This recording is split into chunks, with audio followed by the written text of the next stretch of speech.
네, 안녕하세요. 네. 저는 말을 참 중요하게 생각을 해요.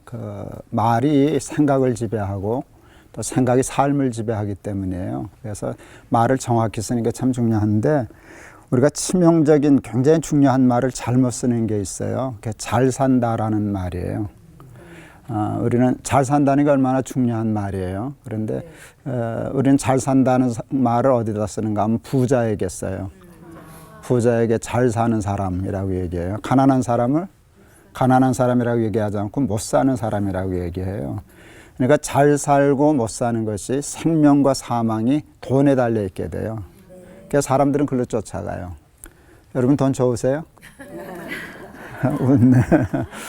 저는 목사인데 돈 좋아할까요? 좋지. 난 너무 좋아요. 돈이 좋죠. 난 정직한 거라고 생각해요. 그러나 돈에 한계가 있어요. 돈이 좋지만 누구나 다 좋아하지만 그게 꼭 나쁜 건 아니지만 돈은 우리를 잘 살고 못 살게 할 만한 힘이 있는 건 아니다 하는 거예요. 성경은 우리에게 생명과 사망, 잘 사는 것과 못 사는 것을 얘기할 때 못 사는 이유를 죄라고 얘기해요. 죄의 싹은 사망이다. 사망은 못 사는 거잖아요. 그러니까 사망의 원인, 불행의 원인, 못 사는 원인은 죄예요.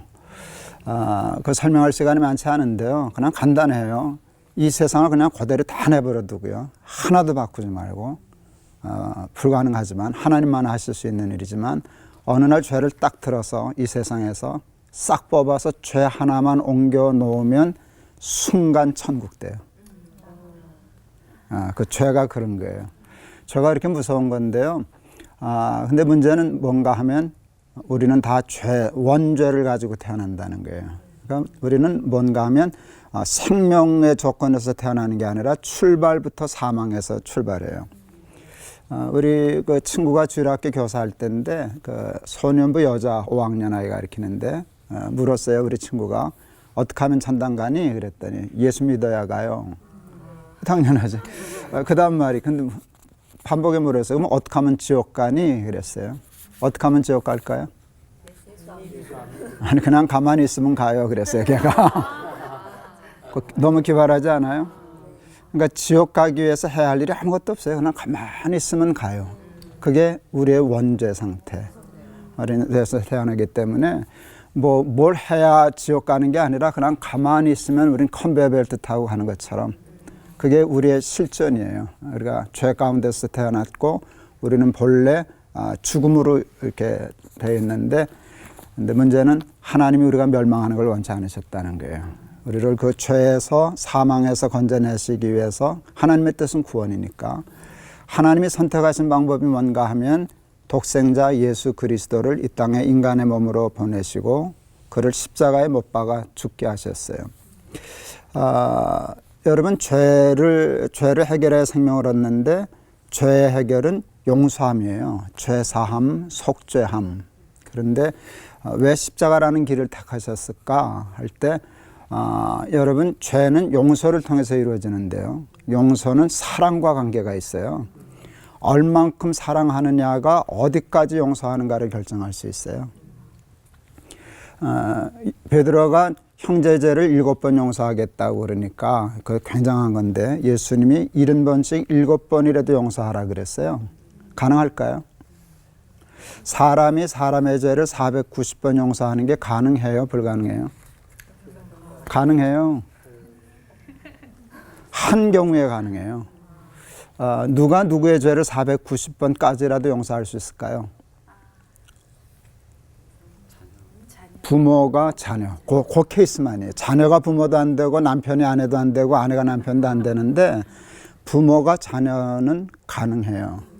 그러니까 얼만큼 사랑하느냐가 어디까지 용서하는가를 결정하는 거예요. 그게 십자가예요. 십자가는 그보다 더 큰 사랑이 없는 사랑이거든요. 하나님이 세상을 이처럼 사랑하사 그랬거든요. 그러니까 그 사랑 앞에는 회개하면 용서받지 못할 죄가 없어요. 우리나라에 살인마 계보가 쭉 이어지는데요. 그중에 가장 악한 사람들은 제가 보기엔 지존파였어요. 사람을 죽이고 야성을 기른다고 인육을 뜯어먹고 잡혔을 때도 머리 숙이지 않고 길길이 뛰고 그랬는데 그가 결국 회개하고 예수 믿고 죽었어요. 천당 갈게요, 지옥 갈게요, 지존파. 어렵죠? 근데 그건 분명해요. 천당 갔어요. 근데 사탄이 거기에 대해서 항소를 못해요. 하나님 이게 말이 됩니까? 얘네들 지존파입니다. 내가 김동호까지는 봐줄 수 있는데 그건 내가 넘겨줄 수 있는데 어떻게 지존파 얘네들을 그 끔찍한 살인마들을 회개했다고 해줄 수 있겠습니까? 그럴 때 그렇게 하면 하나님이 예수님이 난 저울 가져오라 그러실 것 같아요. 이게 수평적을 놓고서 지존파 죄 아니라 온 인류의 죄를 여기 다 달아. 또 내가 그를 얼마나 사랑하는지 십자가를 여기에 달아. 모자라냐? 그러니까 인간의 죄가 참 극악하고 악한데요. 해결할 길이 없는데 그를 사랑하는 하나님의 십자가의 사랑을 이길 죄가 없는 거예요. 그래서 깨끗해지고 속죄함을 받게 되는 거예요. 그래서 예수의 피밖에 없네라는 찬송의 뜻이 이제 거기에 있어요. 근데 그 십자가 앞에 어떻게 하면 구원을 얻을 수 있을까요? 뭘 내면? 아니, 그냥 회개만 하면 돼요. 회개만 하면 돼요. 근데 회개가 쉬울까요? 어려울까요? 네, 왜 어려울까요? 회개하는데 얼마 드는데요? 몇 시간 동안 해야 되는데요? 회개가 쉽지 않아요. 회개는요, 의에 주리고 목마름이 없는 자들에게는 불가능해요. 의에 주리고 목마름이 없는 사람은요, 내가 못돼서 쟤보단 내가 나아. 내가 무슨 죄가 있어? 이게 없는데 주리고 목마른 사람은요, 그 죄에 대해서 아파해요. 의에 주리고 목마른 자는 복이 있다. 애통하는 자는 복이 있다. 라고 할 때 의에 주리고 목마른 자가 애통하고요. 애통하여 십자가를 붙잡을 수 있어요. 십자가를 붙잡아야만 구원 얻을 수 있어요. 제가 윤동주의 서시를 참 좋아하는데요. 하늘을 우러러 한 점 부끄러움이 없기를 잎새에 이는 바람에도 나는 괴로웠다. 그러니까 소원이 다른 거 없어요. 부자 되는 거, 출세하는 게 아니라 하나님 앞에 바르게 살고 싶어. 한 점 부끄러움이 없기를. 이래 놓으니까 골치 아파지는 거예요. 그냥 대충 살면 되는데 한 점 그 욕심을 그렇게 가지니까 잎새에 이는 바람에도라고 얘기를 했어요. 떠는 바람도 아니고 부는 바람도 아니고 이는 바람은 자기도 모르는 바람이에요. 그렇게 예민하지 않으면 그걸 느낄 수 없어요. 그래서 의에 주리고 목마른 마음을 가지고 십자가 붙들고 살면 회개할 수 있고 회개하면 구원 얻을 수 있고 그렇게 하면 생명을 얻을 수 있어요. 마지막으로 제가 제일 좋아하는 다윗의 시편 읽어드리고 싶어요. 제가 좋아하는 게 시편 32편 1절이에요. 허물의 사함을 얻고 그 죄의 가리움을 받은 자는 복이 있도다. 이게 다윗의 시편이잖아요. 다윗이 알아요, 자기를. 그런데 하나님 그걸 용서해 주셨거든. 허물의 사함을 얻고 죄의 가리움을 받은 자는 복이 있도다. 제가 청년 때 가졌던 성경을 썼어요. 하나님 나도. 하나님 나도. 예수 믿고 받은 복이 참 많은 것 같아요. 어느 날 제가 아내에게 하늘이 뚫린 것 같아. 그렇게 얘기할 정도로 제가 복을 많이 받았는데 그저 하나만 얘기하라면 그 많은 복 중에 넘버1 첫 번째 복이 뭐야? 라고 하면 속죄라고 얘기하고 싶어요. 죄사함을 받았다는 것 이상의 축복은 없어요. 그런데 그 죄사함이요, 예수님이 십자가를 지셨기 때문이고요. 그 다음에 내가 하나님의 뜻대로 살려고 못 살지만 발부둥 치는 그런 안타까움이 있기 때문에 회개에 이르러서 죄와 회개, 십자가, 구원, 의에 주리고 목마름 이런 것들을 이 시간 얘기했어요. 시간이 짧았지만 여러분 다 연결되셨죠? 네. 기도하겠습니다. 하나님 감사합니다. 죄에 대해서 또 십자가에 대해서 회개에 대해서 구원에 대해서 생명에 대해서 생각할 수 있는 귀한 말씀 주셔서 감사합니다. 의에 주리고 목마른 자 되게 하옵소서. 자신이 죄인임을 깨달아 십자가를 붙잡게 하옵소서. 죄사함 받아 이 땅에서도 천국의 삶을 사는 우리 되게 하옵소서. 예수 그리스도 이름을 받들어 기도하옵나이다. 아멘.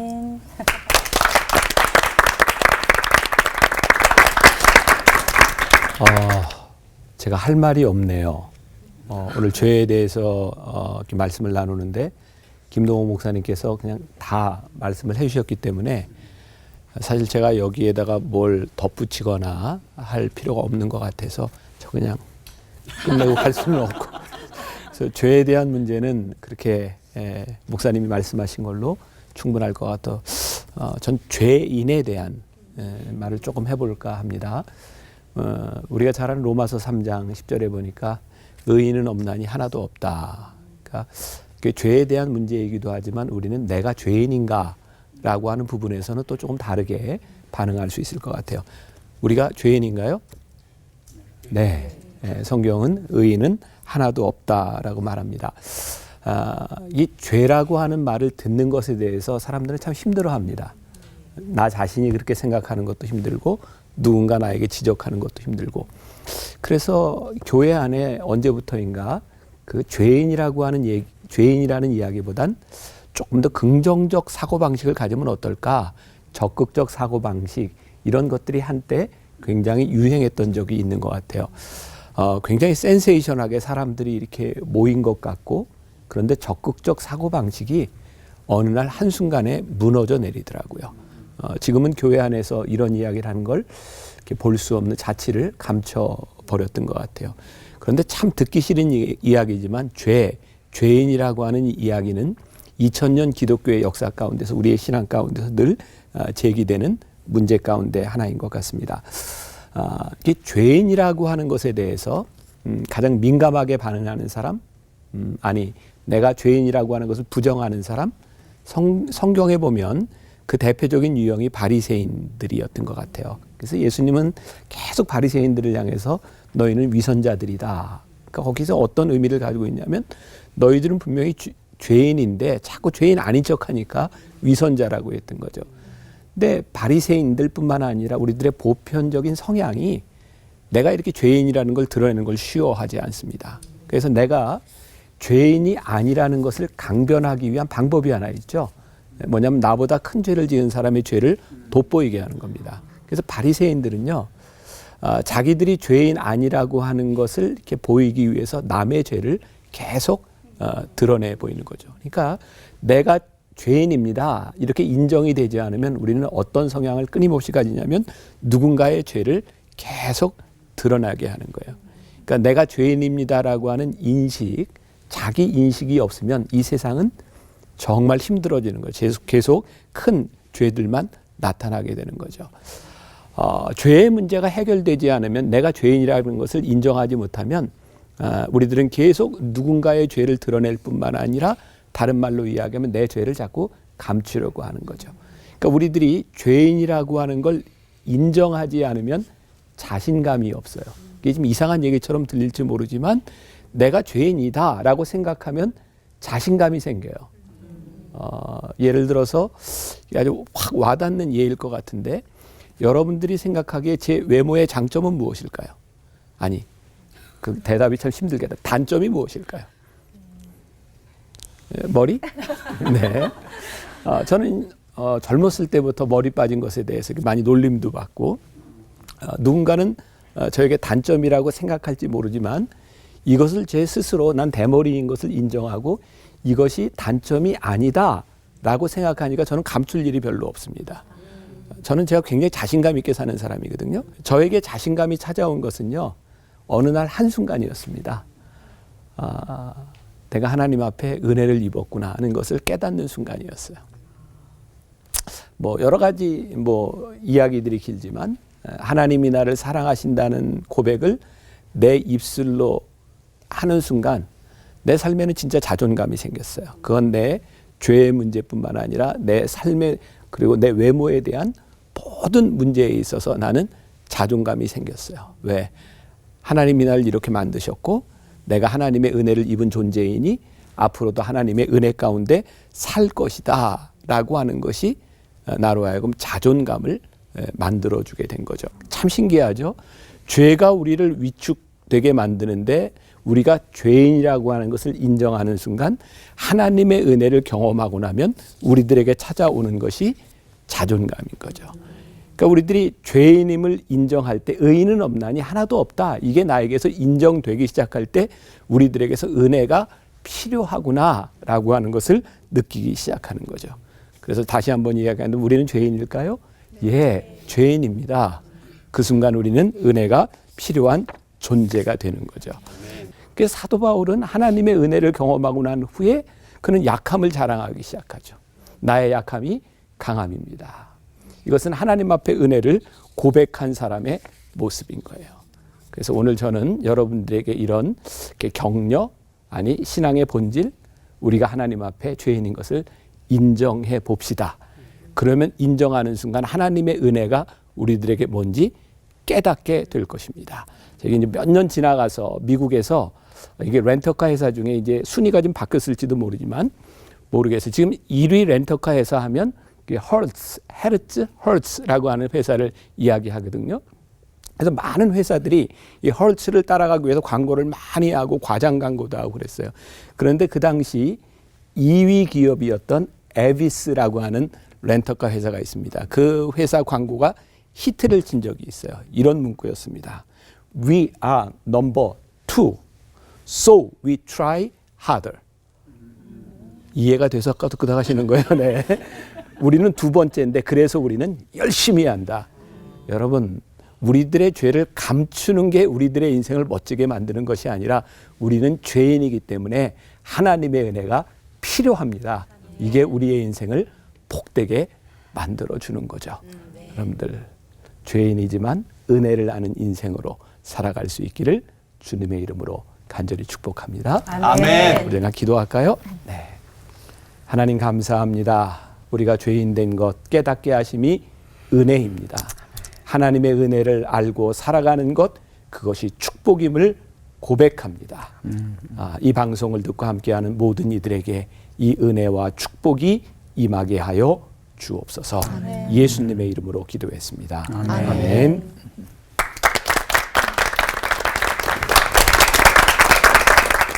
주로 이제 청소년 청년들을 많이 만나는데요. 제가 청소년 때 얼마 안 됐으니까 제일 부담스러웠던 게 수련회 가면 회개하는 일이었어요. 그때만 해도 그렇게 죄 지은 거 쓰라고 하는 목사님들이 많았는지 그 중에 한 명이 아버지였는데요. 그럴 때마다 늘 결단을 하죠. 청소년 때 짓는 죄가 그렇게 버라이티하진 않잖아요. 뻔하게 짓는 죄들이 있는데 뭐 그런 구체적인 제목들이 참 마음을 불편하게 했었어요. 그러면 단골로 등장하는 인물이 있죠. 우리 다윗이라고 하는 분이시죠. 다윗을 본받자 이 말이 참 조금은 좀 힘든 말입니다. 어디까지 본받아야 될지 모르겠고 또 언제는 또 그러면 옥상에 올라가야 되나 또 누구를 또 만나야 되나 참 부담스러운 상황들이 생기는 거죠. 성경은 분명하게 얘기를 하죠. 우리가 죄인이라고 이렇게 얘기를 하는 거예요. 제가 신학대학원 다닐 때였는데요.